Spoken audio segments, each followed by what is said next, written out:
আসলে মান সম্মান সব শেষ। আন্টি আন্টি আন্টি কি হলো? আল্লাহ গো, আরে অ্যাম্বুলেন্স ডাকো, ডাক্তার ডাকো, ডাক্তার।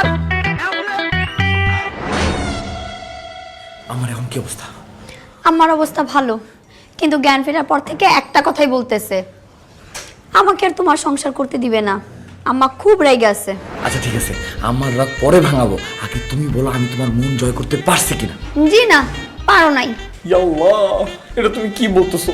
তোমার মন জয় করার জন্য আমি তোমাদের বাড়িতে দারোয়ান হয়ে আসলাম, তোমার বান্ধবীর হাতে অপমান পর্যন্ত হইলাম, তোমার মা অজ্ঞান হয়ে গেল, তারপরও আমি তোমার মন জয় করতে পারতেছি না কেন? কারণ তোমার দারোয়ানের অভিনয়টাই হয় নাই। তুমি কি করলা? আমার বান্ধবীর সাথে ঝগড়াঝাটি, চিল্লাচিল্লি, ইভেন মারামারি পর্যন্ত করলা। একটা দারোয়ানের আচরণ কি এরকম হইতে পারে? তাছাড়া আমি যেই দারোয়ানের উপর ক্রাশ খাই